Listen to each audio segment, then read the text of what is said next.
It was the chilly weather on February 26, 1983, that there was a funeral being held for one James Kissaw, age 67, who had passed away from cirrhosis of the liver. In attendance stood Mr. Kissaw's grandson, Don Decker, who, at age 21, was currently serving out his incarceration, up to a year, due to being the recipient of stolen property. Imagine being Don for a moment, standing at his grandfather's funeral, the man who had subjected him to immense physical and psychological torture since the days that he was in elementary school. The resentment was there, and it was real, the hatred almost palpable. But hey, at least this break from jail had been granted, in order for him to be able to attend. Still, it sickened Don, having to bear witness to members of his own family speak so highly of his grandfather, expressing such admiration towards his childhood tormentor. Anger would bubble up inside of him, but soon he thought to himself, this funeral's going to be over, and I'd be free to leave. Only, Don had nowhere to go. He and his mother hadn't been on good terms for what seemed like years now, so when he was offered a place to stay, from family friends, Bob and Jean Kiefer, he gratefully accepted. It was at the Kiefer residence, according to those involved, when all the strange occurrences began to happen. It was in the upstairs bathroom where Don had went to wash his hands before dinner, when out of nowhere, all the anger and hatred he had just felt towards his grandfather earlier that day had came flooding back to him. A coldness enveloped his body. Soon, he began to feel lightheaded, and Don fell to the floor. And it was on that cold tile floor where he had said that he experienced something that could only be described as entering into a trance-like state, seeing visions of his grandfather staring down at him, and upon waking, Don recollects that there was 3 fresh, deep scratches on his wrist, and those scratches hadn't been there before. A disoriented Don Decker walked down the staircase, blood oozing from the fresh wounds on his arm, trying to find words that would explain to his friends the events that just had unfolded. With fast-paced speech, he described to them what had taken place, and it was during this proclamation loud noises seemed to be emitting from someplace downstairs. Simultaneously as these noises were being heard, water, small droplets of water, began to drip from the ceiling, down the walls. It began as a trickle, and then more and more of the droplets began to fall, until it would seem as though there was so much water falling from places overhead that inside the house, it was raining. Jean Kiefer, owner of the house, took a look over at Don and realized that something was going on with him. And it was spooky. The way he was staring off into the distance, completely tuned out. Seems as though yet another trance was taking place. Still, more and more of the water poured down around them, eventually bubbling up through the floorboards. What would you do if this was happening? Jean and Bob Kiefer did the only thing that they could think of, and that was to call their landlord. Raleigh Van Wy picked up the phone when it rang, and listened as his tenants exclaimed to him that at their rental property, surely there had been a pipe that burst because there was water everywhere, and they were in need of his assistance. Upon the landlord's arrival, it didn't take very long before he too was astounded. Surely this wasn't an issue of a ruptured pipe, for the water wasn't even emitting from any place that a pipe could be located. All the plumbing was located on the complete opposite side of the house. There was literally no place for the water to be coming from. Having been unsuccessful in locating any source for the water, or even which direction it was coming out of, Van Wy became unnerved and decided, I'm going to call law enforcement. Soon, there would be a knock at the door. Officer Richard Walbert and Jonathan Bouchon had arrived, and as soon as they set foot in the Kiefer household, they became drenched, and they knew right off the bat that this was just not some run-of-the-mill house call. Falling water was everywhere, and the droplets were behaving in ways that very much were out of character for your average plumbing problem. Officer Bouchon also witnessed some of the drops hovering in mid-air, some traveling horizontally, passing them by, and at times traveling in an upwards position from the floor from where they stood. It was during this time when the two police officers had noticed something.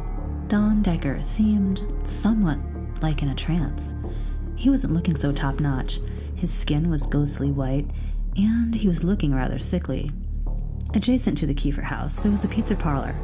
The two officers advised the Kiefers that maybe it would be a good idea for them to take Don there. Maybe he would feel better after he gotten something to eat. And after all, it was dry inside the pizzeria, and they needed to speak with the commanding officer regarding the situation at hand.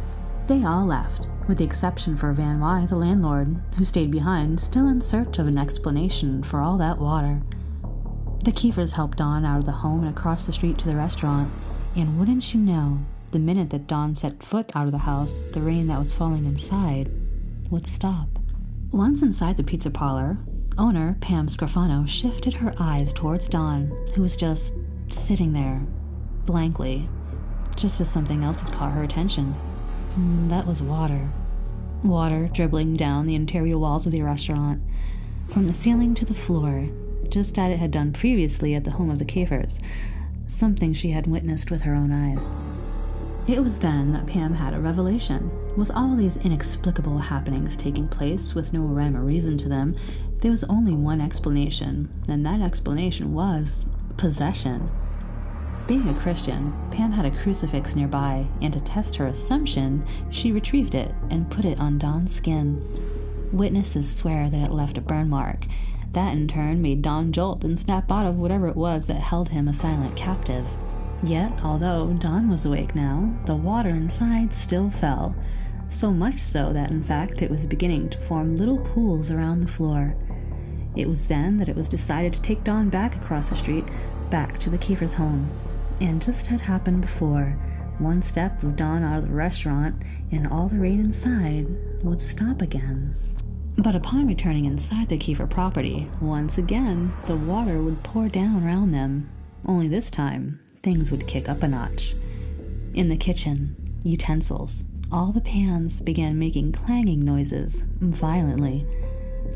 All went into the room to investigate, everybody, including Don, who was perceptive at this time, and as they entered, they were all witness to the kitchen pots clanking, so much so that some would rattle their way with a bang right onto the floor of the kitchen.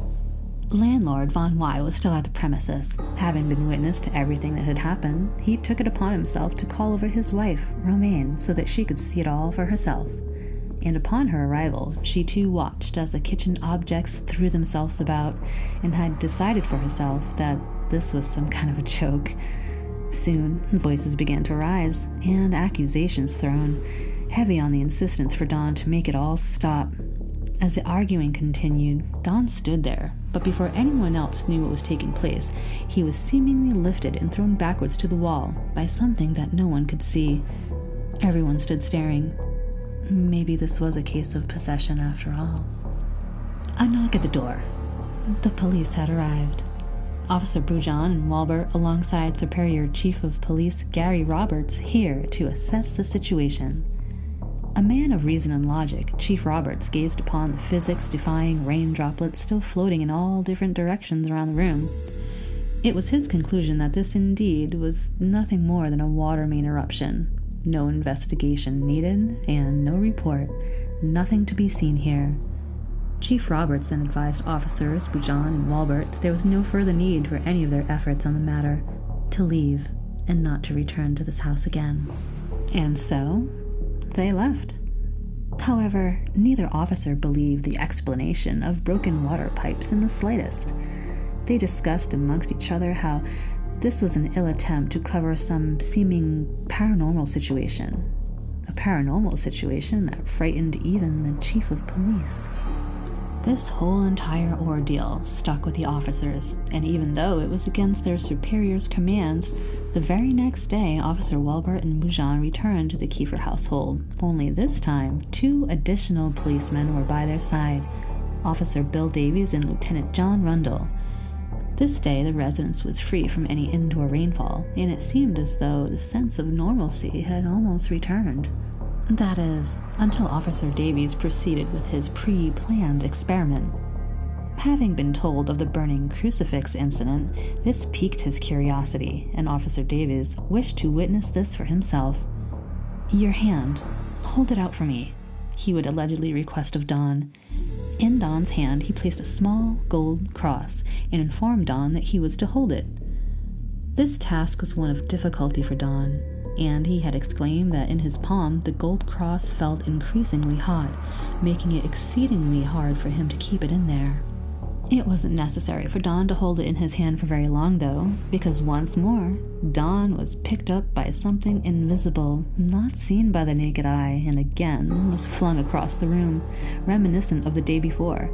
Only with this unseen attack, claw-like wounds appeared on his throat, 3 of them, deep enough to draw blood, and clear enough to be witnessed by all in the room, including the 4 officers. Due to this violent episode, Landlord Von Wise seemed to change his mind regarding the whole situation. No longer did he believe this to be a prank or some kind of a joke. Instead, he busied himself calling all the churches in the surrounding area in hopes of locating someone capable of performing an exorcism. It soon dawned on him that this feat was not an easy one. One couldn't simply call on a church proclaiming the devil is afoot and receive an on-demand exorcism. There are investigations involved, evidence to present, and all of the proceeding is to be brought before the Vatican, and that would take a lot of time. Yet there was a gleam of hope. This came in the form of an evangelical preacher, and he took it upon himself to offer his assistance. Upon the arrival at the Kiefer household, the priest took a seat with Don, and the two began to pray. That is, until Don began to convulse. This did not hinder the priest, and he continued his prayers over Don until a state of calmness washed over the man. With all that said and done, it had been quoted by Don saying that he was feeling much better after that, and whatever darkness had loomed over him had seemingly released its grasp on him. After that, it no longer reigned in the Kiefer household, and soon the time had arrived for Don to end his visit and return to the jail cell from which he came, and back to prison he went. In those long days as Don sat in his jail cell, he thought about a lot of things. He pondered the whys and the hows, and he wondered if he was the one who could make the rain fall, could he possibly, maybe, gain control over it? So Don closed his eyes and he began to concentrate. Before long, water drops appeared in his jail cell and began to drip down the wall. The correction officers, seeing the water everywhere, demanded of Don an explanation. Yes, I did this. I am responsible for all of this water, Don exclaimed. I can literally make it rain. This notion made the prison guards scoff. If you're some kind of rain man, then why don't you make it rain down at the warden's office? The warden's office? That wasn't even in the same wing of the building, and there were hallways, many of them, with lots and lots of twists and sharp turns. But this challenge was one that Don accepted. So, onward the 2 COs walked down the hallway, and by the time that it took for them to get into the line of sight of the office of the warden, they didn't have to go any further. Lieutenant David Keenhold, the prison warden, stepped out of his office at the end of the hallway with a perplexed look upon his face. The front of his shirt was all soaking wet. Lieutenant Keenhold soon became aware of the many odd occurrences that had transpired while Don Decker was detained. To this, the lieutenant came to his own conclusion, and that was that Don Decker had himself a demon, and perhaps a visit with the prison minister, a one Reverend William Blackburn, was in order. Reverend Blackburn had been briefed on all the chilling stories surrounding inmate Don Decker. All of the tales of unexplained happenings and the testimonies from eyewitnesses, colleagues and trusted personnel who were all employed by the prison, who swore that their eyes did not deceive them. And yet, Reverend Blackburn remained skeptical. And a skeptic he was, right up until the very moment when he entered Don's cell. Here, he sat with Don and heard his story out, and then tried to reason with Decker that all of this, every bit of it, was just all made up in his mind. As those words met Don's ears, he closed his eyes, and a rancid scent pierced the air. Don began to rub his fingers together, and Reverend Blackburn watched as the rain began to fall.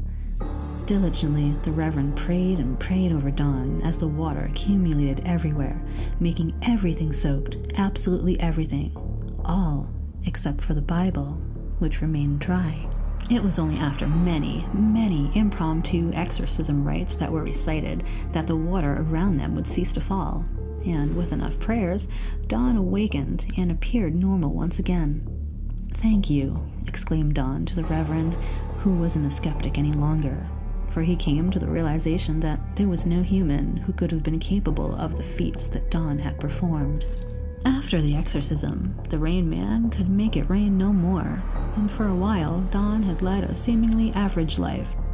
Oh, except for the part when the media caught wind of his story, and soon thereafter the mystery of the man who could make it rain would be plastered across tabloids and aired on TV shows across the country. Even after all the media exposure, not one person to this day could recreate or come up with some kind of scientific explanation for all the strange happenings surrounding Don Decker, unless, of course, you believe in demons. So, what do you guys think? Was this purported demon so incredibly scary that it could stop you in your tracks and stop you from, say, I don't know, maybe grabbing a camera? Maybe snapping a few photos? That's the only issue I have here with this story. The witnesses seem all reliable, and their testimonies haven't wavered in the slightest, even after all these years. Perhaps they were all preoccupied, just trying to wrap their minds around all the weird stuff going on to take some pictures. Remember, it was the 80s, and nobody had cell phones or doorbell cameras. Well, that's it, guys. Thanks for listening, and if you like this, please subscribe and give it a like. Bye.